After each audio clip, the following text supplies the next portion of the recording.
I mean, what really is inherently bad anyway? As long as you're not a slave to your mind or body. My friend, do you consider yourself to be susceptible to bad habits?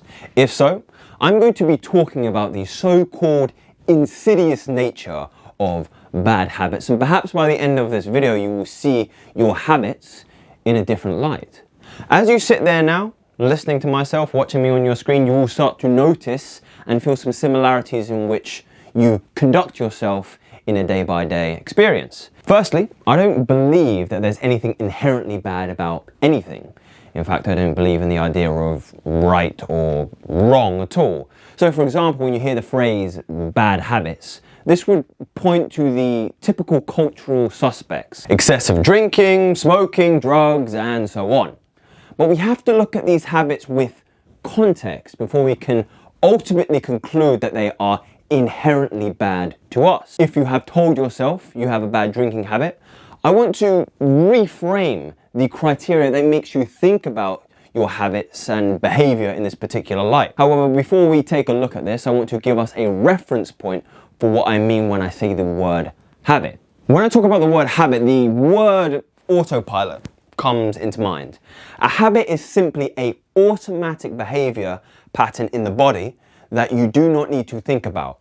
In this way, you could rightly conclude that habits are unconscious, or at least subconscious in some way. Everyone, I hope, knows how to tie their own shoelaces without having to think about it.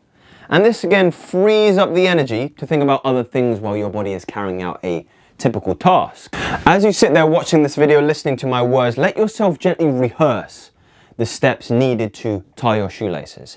Imagine bending over, grabbing each respective end of the lace, and going through the systematic steps in order to complete the task. Look, in reality, you don't need to think about it. You couldn't recite to me now the steps of the task because your analytic mind doesn't know how to do it. Your body does.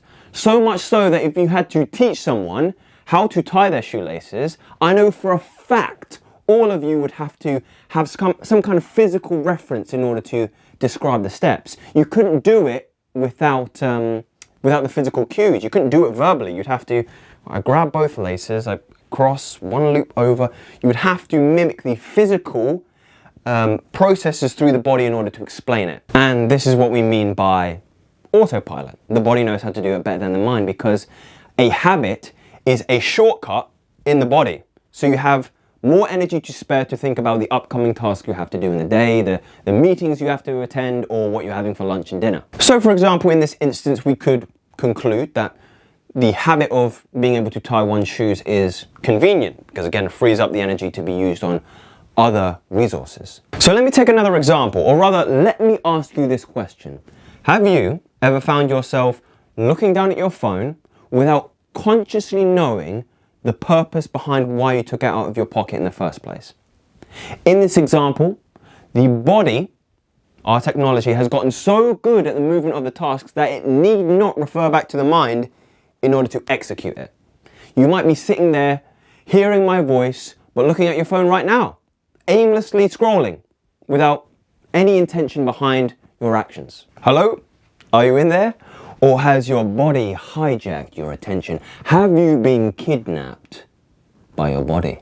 So I want to bring us further back to the premise of this video, back to bad. This is what we have to decide, my friends. Have you ever heard the expression, actions speak louder than words? I'm sure you have. Well, they do. Consistent actions constitute what we call a habit. Just for a moment, as you sit here and watch this video, recall the events of your day and your week. What actions remain constant in your weekly schedule?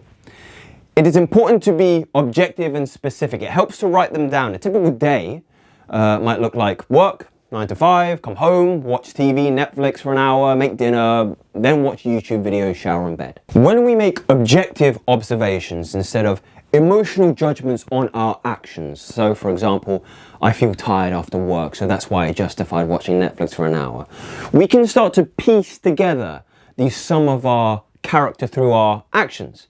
As you watch this and you have listed your typical habits or actions in a typical day, I want you to think about them from the perspective of a stranger. And as you take on this new perspective, I want you to imagine what character the stranger might conclude you are through his or her observations. This can be a really effective exercise because as you sit there participating in this thought experiment, you will begin to become aware of certain habits that are getting in the way of your ambitions. And it can be quite a shocking revelation to awaken to the fact that your body has been hijacked, that your attention has been kidnapped away from the character you're striving to emulate. And therein lies the answer to the question, my friends. You need to ask yourself, is engaging in this particular action or habit taking me further away from the character I'm trying to emulate, or is it bringing me closer? If you're ever unsure, if you ever have a degree of uncertainty in anything, any action you consider to take in life, you must think to yourself, is the behavior or action I'm about to engage in taking me closer or further away from the ideal person I want to be? And if you are the type of person that is trying to emulate value in this world, then subscribe to me and together we'll get there.